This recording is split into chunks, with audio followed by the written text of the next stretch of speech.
I actually came across a study that was done by MIT. They had interviewed 400 large enterprises. The data that came back was only about 5% of them were seeing significant ROI from their AI projects. It's not just deploy AI into an organization and hope.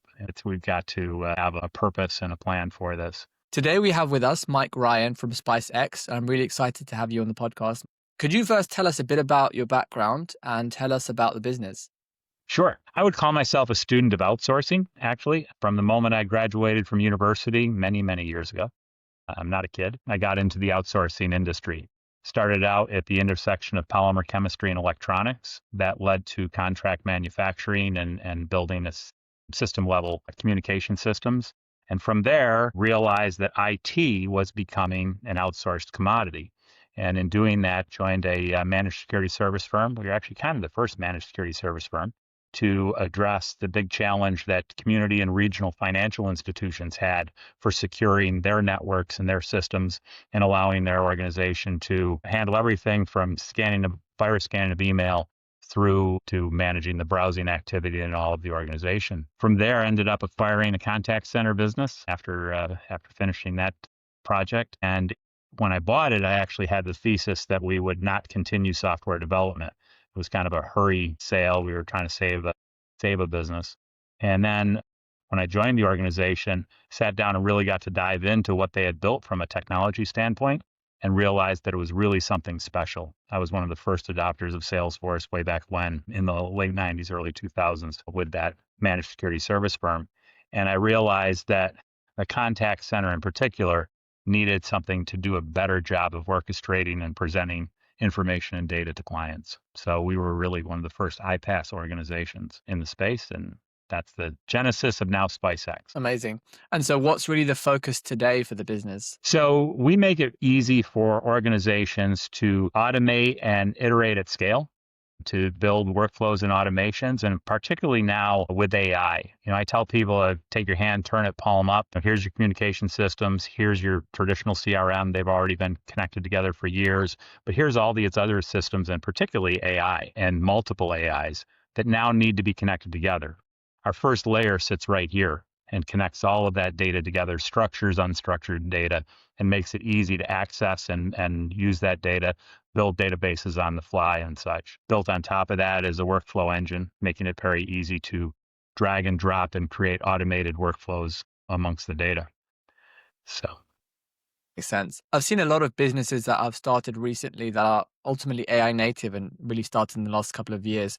You've obviously started before that AI transformation journey. So Right. What was that transition like when you had a product that was probably less focused on AI? And really in the last few years or so, there's been a big shift in the market. And what's that been like from a business perspective?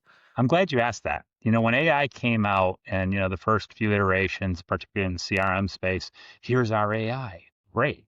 Well, you immediately start realizing, well, the algorithm's the same. So guess what? Build prompts, ask it questions, everybody's getting the same response. So where's your competitive advantage? So we took a different approach to this. Since we are an integration and automation engine, we took the approach that we would be AI agnostic, make it easy for people to use the AI that made sense for their business and for maybe even the job, the specific task at hand.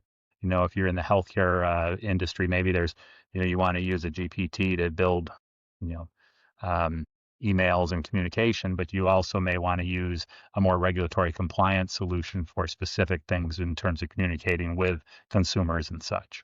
And so we wanted to make that easy and allow people to not only do that, but also build their own large language models on us. And I'm guessing there's been a big shift in customer expectations since AI came out. I'm guessing at the start there was a lot of, wondering what the possibilities are and what clients want, and I'm assuming that's changed over time. What has that journey been like? Have there been instances of, Sure. of mismatched expectations about what's possible and what clients want? And tell us a bit about that. Well, the huge expectations and then the disillusion, right? That becomes the challenge.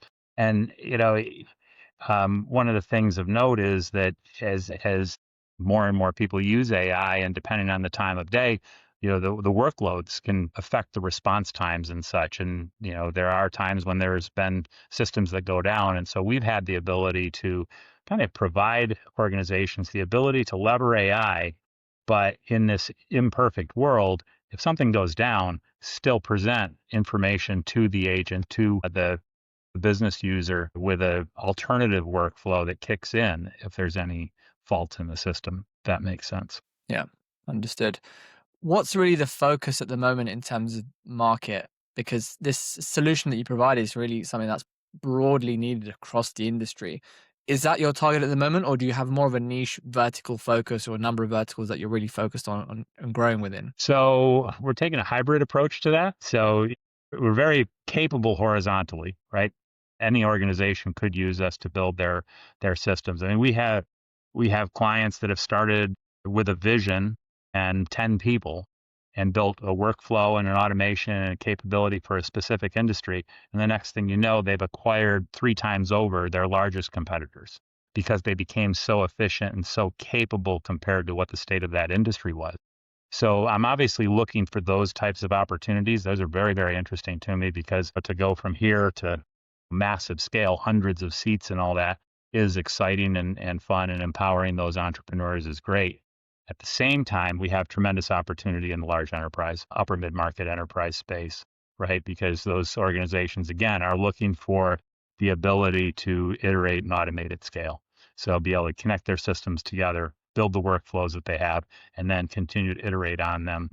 Organizations see massive value on us because they can build the highway with on-ramps and off-ramps and then plug in those new organizations that they're buying the things that they need to those built workflows and automations. Yeah. Has there been a significant uptick in demand for this type of solution from organizations, especially the last couple of years? I think a lot of people I've spoken to have said that boards nowadays are just saying, we need AI, whatever form you can get, we need automation. Is that something that you're seeing the impact of? Oh, sure. It's interesting though. I actually came across a study that was done by MIT. They had interviewed 400 large enterprises, round numbers, and the data that came back was only about 5% of them were seeing significant ROI from their AI projects, right? So you're right.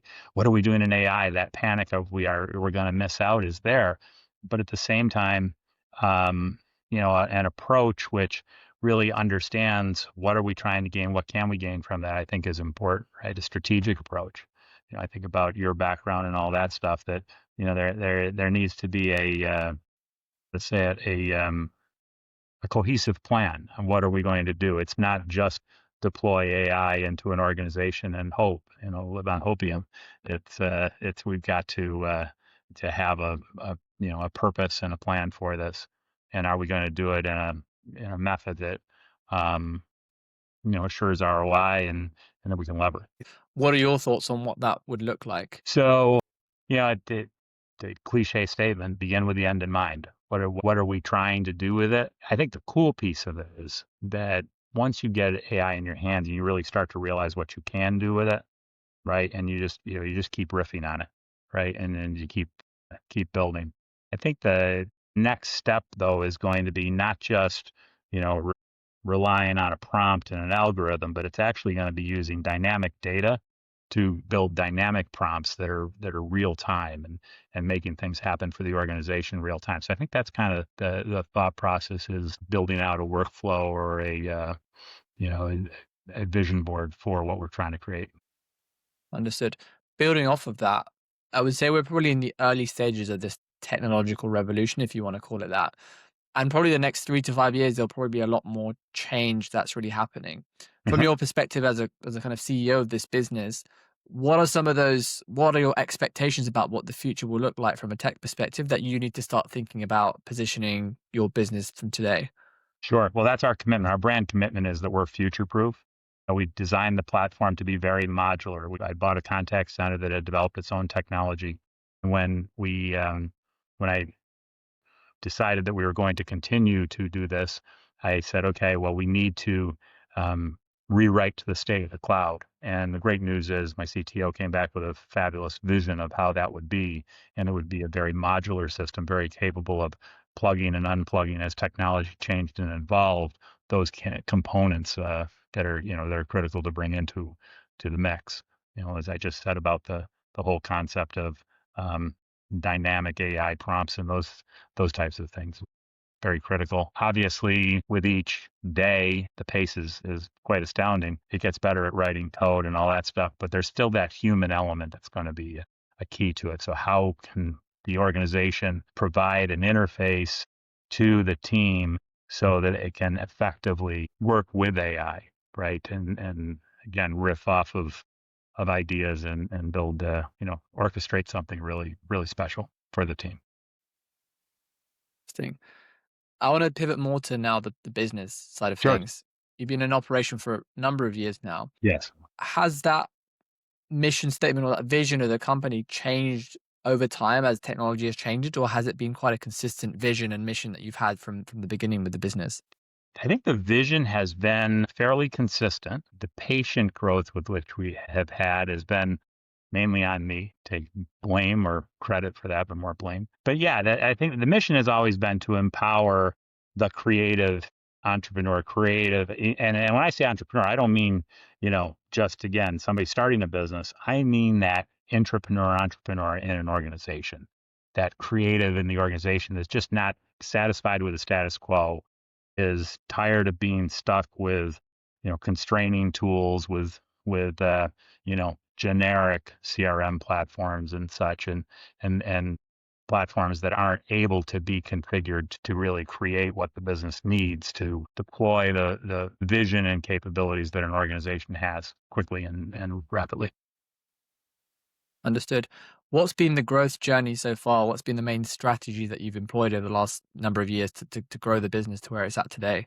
Sure. We've gone with channel partners and referral partners and such, and now we're building our own direct sales force as well. So expanding on all fronts. Understood. So what's then the goal for the business in the next 12 to 18 months or maybe even beyond that? Sure. Well, we have big vision, big goals for the business. We're on a very nice growth trajectory now, and it is accelerating. Capabilities of the platform in concert with the need is allowing us to do that as we focus on, upper mid-market enterprise and get into those organizations in the customer experience, customer success areas and sales. We're seeing, growth of seat counts, growth of use cases, and there are a number of different models for the business around that. And what's been the strategy that's worked the most successfully in the last couple of years to really accelerate that growth? Taking care of each customer, just really being customer focused, right?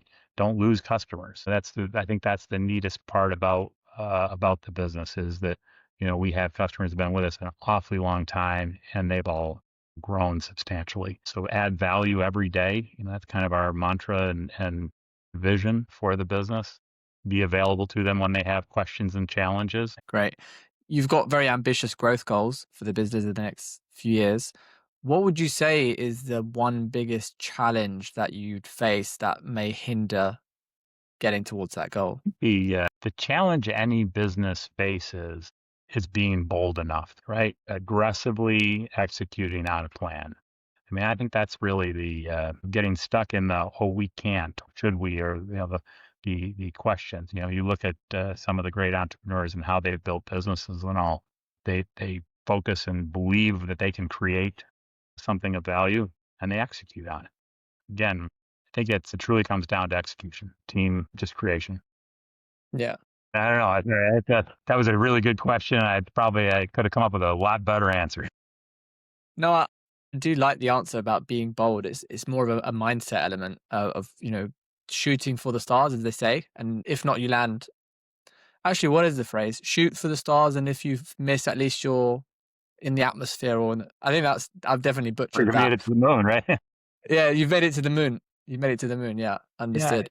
it is. It's again, I talked about a minute ago how I've been the one to hold us back, and it's those beliefs and rules and things like that were my lid. I was the lid on the business, and I've been working really hard to remove those considerations and things that held me back. Execution, and then it's proof in the acceleration of the business. I mean, it's palpably different. Yeah. I want to dive into that if that's okay, because you've obviously had a lot of success with the business and over your career, but you mentioned even still there's some maybe mental I don't even want to call it roadblocks, but mental limits on what you think is possible. And you've just mentioned yourself that, Yeah. unlocking some of those as being key. Could you elaborate into what some of those were and how you managed to overcome them? Good. It's being vulnerable here.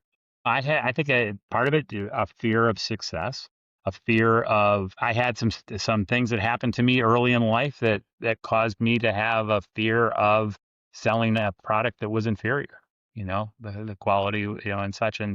So if anything, people will come to Spice and they say, holy cow, where did you? Yeah, well, it's way over engineered and way overbuilt because, you know, I held us back. I appreciate that insight. It's interesting to hear from someone who's had obviously a lot of success, but even still, there's always improvements in our own mental capability or our mindset, which is key, really. Unlocking that is key to growing anything in life. 110%, right? I think if I really, I would encourage everybody, if you have a feeling that if you're constantly wondering why you're not achieving everything you could, dive into that. Ask yourself every day, what is holding me back, and focus on that. A huge part of it is what your considerations are.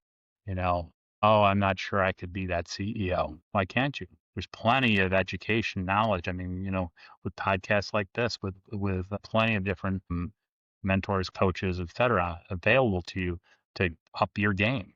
So go figure that out. Stop spending time thinking about why I can't do this and figure out why you can. What would have to be true for this to occur? No, I love that mindset. Could I ask, what is it that helped you unlock that and realize that was a blocker and now transition to, like you said, more of an accelerated growth path now? Yeah.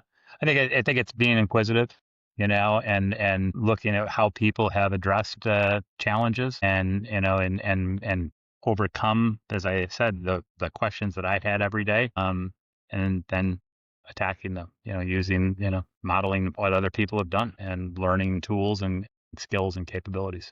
It's actually a longer discussion, but maybe not for this podcast or this.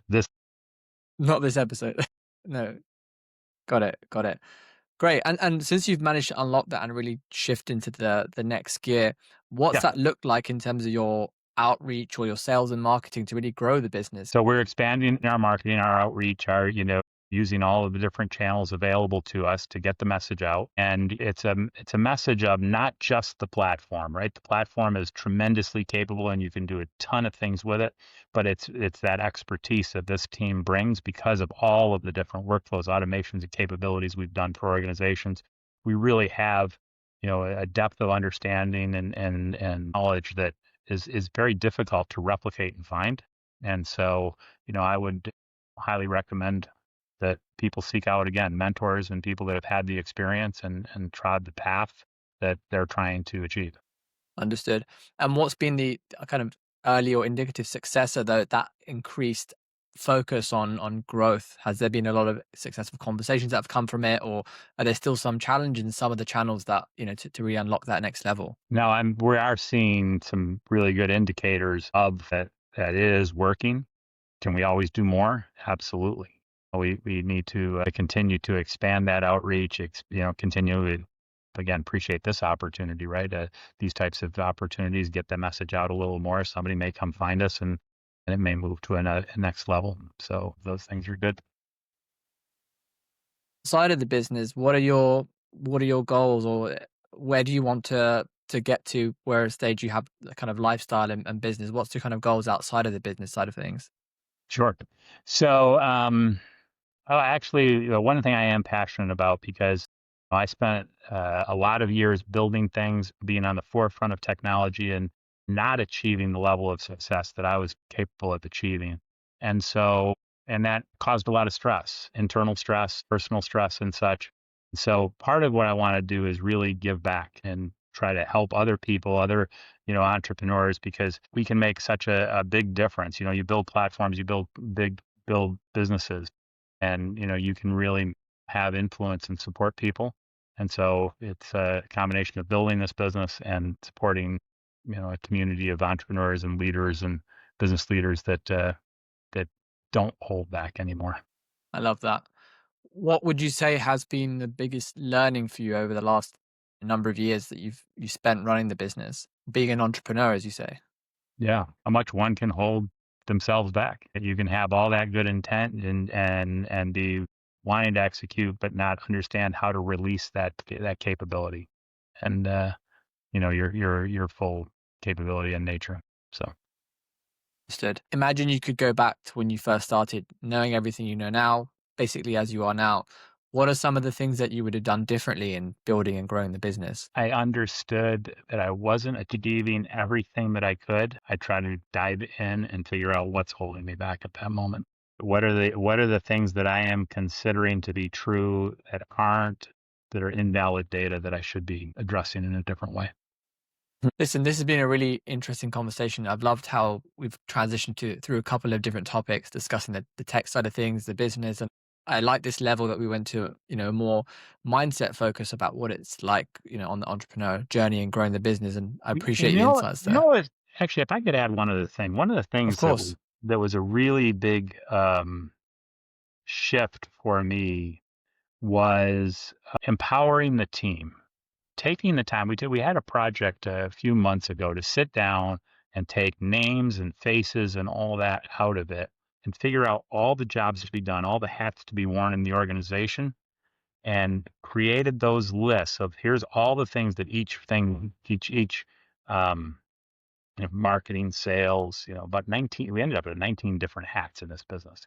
And then going back and saying, okay, who's the best person to wear that hat based on skill set and value, right? And it really, we shifted some people around. And the best part about it was it gave people clarity of what their responsibilities were.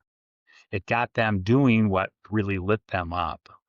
And again, that's a huge part of this, right? Is the entrepreneur can stand in the way of their own success by here's what I know. I know this person has this title, that's their job. And they should understand it. Here's all the things to be done. Here are the KPIs for those, right? And really, in this day and age, I think we have so many things, so many ways to get data, so many ways to look at what best practice could be doing. Again, help us to build plans. Just a game changer. And so you can do so much more with so much less, right? In terms of fewer people, but really empower them to really make tectonic shifts Yeah. in. Yeah, no, that's a fascinating insight. Appreciate you sharing that. My final question, if any of our listeners here are interested in finding out more about yourself and also about the business, where should they go to find out? Drop me an email, mike.ryan@spicex.com. And feel free to visit our website and reach out. Mike, thank you very much for your time. It's been a pleasure having this conversation with you. Man, thank you very much. This is great. I really enjoyed it.